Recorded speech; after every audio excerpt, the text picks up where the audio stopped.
Baik, selamat siang Mbak. Siang, Mbak. Oke, dengan Mbak siapa? Nama saya Deska Ayu. Oke, Mbak Giskara Sekar Ayu. Sekar Ayu. Iya. Oh iya. Dari prodi apa Mbak? Saya dari prodi PJKR. Oh, dari prodi PJKR. Semester berapa kalau boleh tahu? Semester 4 sekarang. Oh, semester 4. Kalau boleh tahu kuliah di mana Mbak? Saya kuliah di Universitas PGRI Semarang. Oh, di Universitas PGRI Semarang ya. Baik. Kira-kira tadi habis ngapain Mbak? Jadi habis ada tugas project itu memijat teman. Jadi tadi habis ada project tugas ya, habis ngerjain tugas ya Mbak. Kalau boleh tahu tugasnya presentasikan atau mungkin di video kan Mbak? Hanya divideokan saja. Oh, di videokan. Berarti cuma di video lalu dikumpulkan gitu ya? Iya, benar. Oke, kalau boleh tahu hobinya Mbak apa nih? Hobi saya yaitu jogging. Oke, hobinya jogging ya. Kalau boleh tahu joggingnya di waktu pagi atau sore Mbak? Jogging saya di waktu sore hari karena menyesuaikan jadwal kuliah saya. Berarti joggingnya di waktu sore ya. Biasanya kalau jogging di waktu sore tuh sampai malam nggak sih Mbak? Tergantung karena setiap stadion gitu kan tutupnya berbeda-beda jamnya, nggak selalu sama. Jadi tergantung di tempatnya ya. Kalau mungkin di tempat lain apa Mbak pernah jogging di malam hari gitu Mbak? Akhirnya nggak pernah sih sebelumnya. Oh, belum pernah ya berarti ya. Oke, kalau boleh tahu kan tadi Mbak kan hobinya jogging ya. Kalau saya boleh tahu hobi yang lain apakah ada Mbak? Ada renang. Oh, renang ya. Kalau renang itu juga berarti di prodi Mbak itu berarti ada ya kayak ada mata kuliah tentang renang seperti itu ya. Ada dari semester 3 saya sudah dapat renang dari awal seperti diajari teknik-tekniknya, terus nanti semester 4 kita mengajar renang sendiri. Oke, jadi mungkin di awal-awal belajar tentang tekniknya seperti apa, lalu habis itu praktek ya. Oke, kira-kira kalau renang itu mungkin kayak ada nggak sih Mbak teman Mbak tuh yang kayak nggak bisa renang tapi dia harus bisa praktek gitu? Banyak sekali, Mbak. Oh, banyak ya. Iya. Kalau kayak waktu praktek itu apa ada fenomena yang lucu gitu Mbak kayak dari teman-teman Mbak gitu? Ada satu orang, 2 atau 3 gitu kayaknya, dia tuh nggak bisa renang sampai ke tengah gitu, bahkan kedalamannya 3 meter, terus dia kayak usil gitu ke sana ke tengah, terus nggak bisa berenang, akhirnya kayak minta tolong gitu. Oh, berarti kayak dia nggak bisa di kedalaman 3 meter lalu dia iseng gitu ya. Iya. Oke, kalau begitu gimana sih Mbak perasaannya hari ini? Baik, tapi sedikit ada yang mengganggu. Oke, ada yang mengganggu ya.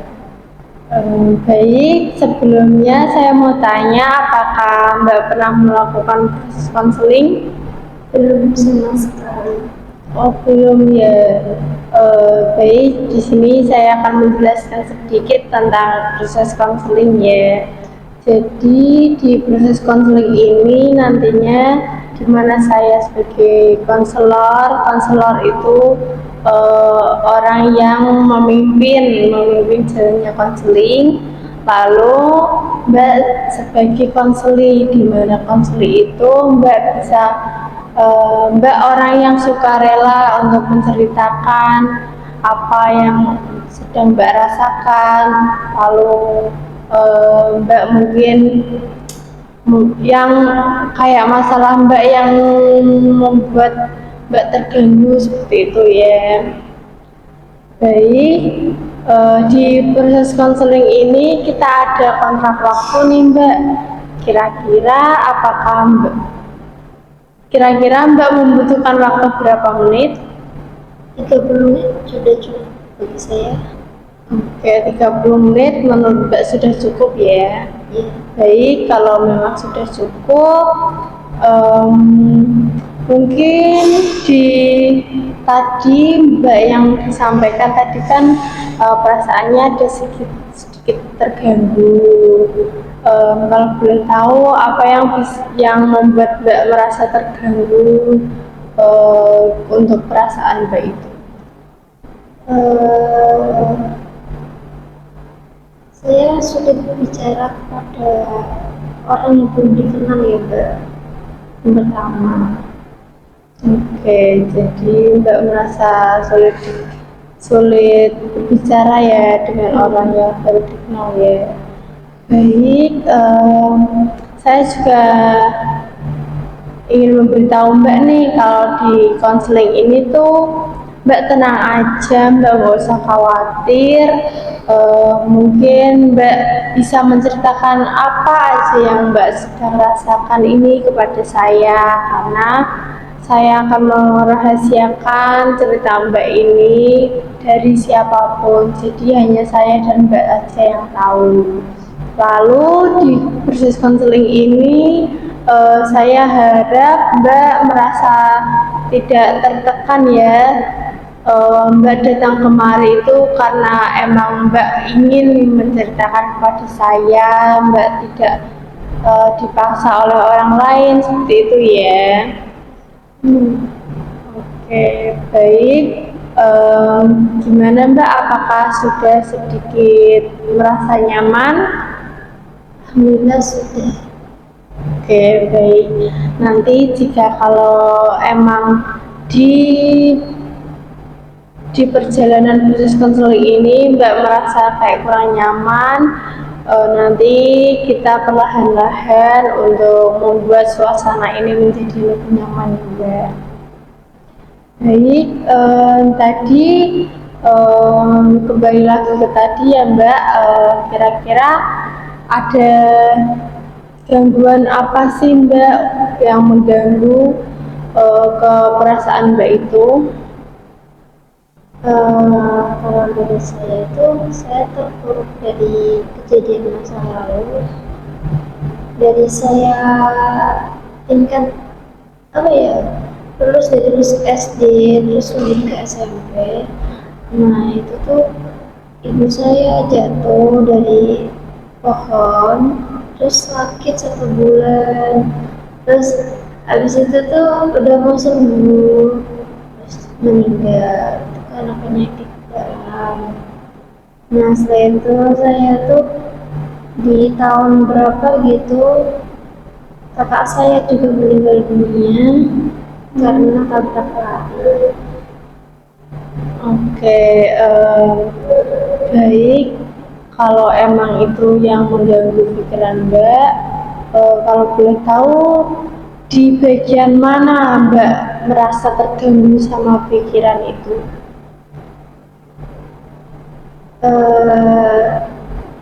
Apa ya, saya merasa terpuruk aja gitu Mbak, kenapa kejadian ini yang saya alami gitu, kenapa nggak kayak lainnya aja, yang lainnya bahagia, saya nggak bahagia dari keluarga saya gitu. Saya merasa kesepian tiap hari, nggak ada siapa-siapa, saya cuma 2 orang sama ayah doang di rumah. Oke, jadi saya paham apa yang sedang Mbak rasakan. Mungkin Mbak kan tadi bilang kayak kenapa harus saya yang merasakan hal ini, sedangkan eh, saya tuh pengen orang-orang tuh bahagia gitu ya Mbak, kayak pengen kayak orang-orang seperti itu ya. Baik, kira-kira mungkin kenapa Mbak bisa berpikiran seperti itu, atau mungkin ada sesuatu yang membuat Mbak menjadi berpikir seperti itu? Karena apa ya, merasa iri saja melihat teman-teman gitu loh, ya, terutama ketika pas Idul Fitri kan mereka berkumpul bersama keluarga, sementara saya tidak, saya kan kehilangan keluarga. Oke, jadi Mbak merasa iri ya dengan teman-temannya ya. Oh, baik. Mungkin kalau saya boleh tahu nih Mbak, kira-kira apakah Mbak ini ada suatu motivasi seperti itu untuk bertahan hidup? Ada. Oke, ada ya. Kira-kira apakah dengan adanya Mbak punya motivasi ini, apa Mbak bisa merasa lebih baik untuk kedepannya? Atau mungkin masih kayak berpikiran kayak nggak mungkin dengan motivasi kayak gini tuh nggak mungkin aku bisa bangkit lagi seperti itu? Bisa, karena saya masih memiliki ayah yang harus dibanggakan, serta memiliki keponakan juga yang harus saya banggakan. Oke, jadi Mbak mungkin merasa kayak bisa bangkit lagi karena ada seseorang yang bisa Mbak banggakan seperti itu ya. Oke, kalau boleh tahu, mungkin Mbak kan tadi bilang kayak Mbak merasa iri ya. Apakah dari orang-orang sekitar Mbak itu mengetahui perasaan Mbak? Sepertinya sih tidak, karena saya tidak pernah menunjukkan rasa iri saya memendam semua yang saya rasakan. Oke, kalau begitu, apakah dengan Mbak memendam perasaan Mbak ini, Mbak bisa mengontrol diri Mbak ke kayak mengontrol diri Mbak supaya nggak emosi, karena kan dari permasalahan ini kan mungkin dampaknya kan dari diri Mbak sendiri kan bisa kayak emosi karena Mbak merasa iri dengan teman-teman seperti itu. Kadang tuh apa ya, saya merasa diri saya tuh kadang merasa egois gitu, kadang marah-marah karena masalah itu, masalah sepele juga kadang bisa marah-marah.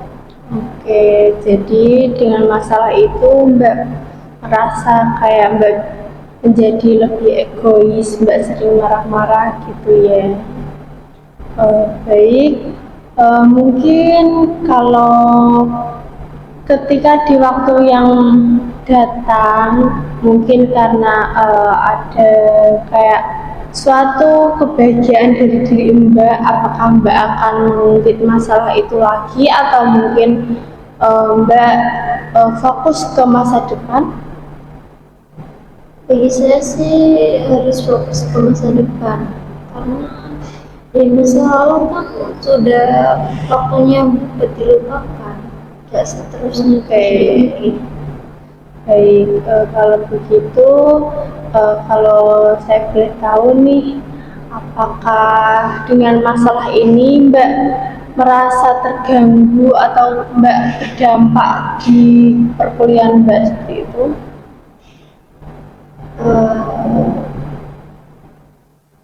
nggak ada sih. Oh, nggak ada ya, berarti dari permasalahan ini sama sekali Mbak merasa tidak terganggu ya dari kuliahnya Mbak dengan masalah ini ya.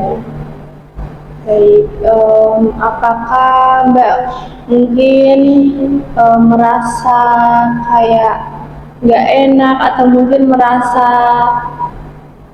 kayak merasa kayak Mbak tuh sendiri gitu, nggak punya tempat cerita. Kan biasanya kalau anak perempuan ceritanya dengan ibunya ya. Apakah Mbak ini mungkin merasa sendiri, mungkin kayak Mbak berpengaruh jadi kayak di kelas tuh Mbak merasa sendiri, Mbak kayak diem menjadi introvert seperti itu? Enggak, kalau di kelas tuh saya masih punya teman yang bisa saya ceritain apa yang saya rasakan. Tapi tidak semua, hanya teman yang saya kenal saja. Oke, baik. Kalau saya boleh tahu, mungkin langkah Mbak ke depannya itu akan bagaimana? Mungkin kayak Mbak ke depannya itu akan seperti apa? Akan menjadi bagaimana? Eh, akan menjadi lebih baik dari sebelumnya, dari menggapai cita-cita saya, sama menjadi itu saja. Oke, jadi tadi kan Mbak bilang kalau ingin menggapai cita-cita Mbak ya. Kalau saya boleh tahu nih cita-citanya Mbak tuh ingin jadi apa sih? Kalau saya ingin jadi atlet, Oh, pengen jadi atlet ya. Apakah dari sekarang ini Mbak sudah kayak berlatih untuk menjadi atlet atau mungkin ada usaha untuk menjadi atlet? kalau saya udah dimulai dari beberapa bulan yang lalu itu terus latihan sama pelatih saya sendiri buat mengikuti lomba ini lomba itu. Oke, jadi Mbak sudah latihan dengan pelatih Mbak ya, kayak mengikuti lomba seperti itu ya. Jadi apakah kalau boleh tahu dengan mungkin kayak dengan Mbak seperti itu, apakah Mbak dapat menghilangkan perasaan Mbak yang terganggu itu? Bisa, karena kan kita kalau latihan itu kan badan udah capek, pikiran udah capek, waktunya istirahat, jadi tidak memikirkan apapun hal yang mempengaruhi pikiran saya. Oke, jadi mungkin kalau Mbak merasa sudah capek, sudah lelah, Mbak itu mungkin langsung istirahat, langsung kayak nggak mikirin hal tersebut ya. Kira-kira nih kalau Mbak memikirkan hal tersebut, apakah Mbak menjadi terpuruk atau mungkin Mbak harus lebih semangat lagi untuk ke depannya? Tapi ya bisa jadi terpuruk juga, bisa jadi ya semangat. Oke, bisa jadi terpuruk, bisa jadi semangat ya Mbak. Ya, Baik, mungkin kalau di diri Mbak sendiri kan pasti kita punya motivasi ya. Nah, kalau saya boleh tahu, apa sih motivasi hidup Mbak ini? motivasi saya yaitu walaupun takdir kita itu tidak semestinya sama seperti semua orang, tapi kita harus tetap ikhlas menjalaninya, tetap sabar. Oke, berarti kira-kira dengan motivasi Mbak ini, apakah bisa mendukung untuk perbaikan Mbak ke depannya? Insya Allah bisa, bagi saya bisa. Oke, mungkin untuk peluang lebih bisanya tuh banyak ya. Ya. Oke, kira-kira kalau boleh saya tahu apakah ada yang ingin disampaikan lagi Mbak? Cukup. Atau mungkin kayak permasalahan di Mbak ini mungkin ada kaitannya dengan yang lain atau mungkin bagaimana seperti itu? Cukup. Oke, cukup ya Mbak. Baik, jadi mungkin saya dapat simpulkan kalau Mbak tadi dengan permasalahan Mbak mungkin kehilangan peran ibu dan juga peran kakak, Mbak merasa kayak Mbak tuh iri dengan teman-teman Mbak yang keluarganya utuh, yang keluarganya lengkap seperti itu ya. Baik, kira-kira mungkin dari Mbak sendiri untuk meningkatkan kayak rasa rasa kayak ketersendirian Mbak itu seperti apa? Mungkin kayak Mbak merasa sendiri nih. Nah, Mbak mungkin kayak berpikiran nanti ke depannya aku akan bagaimana supaya rasa kayak aku nggak merasa sendiri lagi gitu. Iya,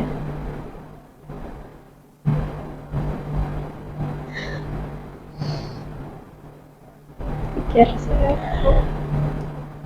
Jika dia Mm. Kak itu kesini mungkin saya lebih meningkatkan hobi saya sih. Lalu saya juga mungkin eh, kayak ikut organisasi, mungkin saya lebih sering berinteraksi dengan lingkungan saya.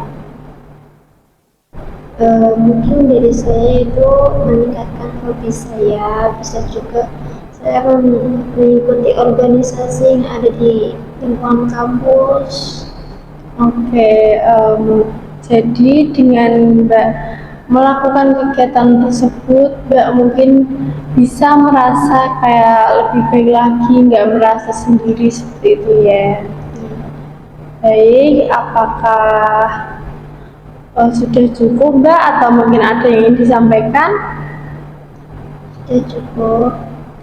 Baik, jika sudah cukup, kira-kira pada press counseling ini apa yang Mbak dapatkan? Kalau bagi saya ya udah terasa nyaman karena saya bisa mengutarakan isi hati saya sendiri.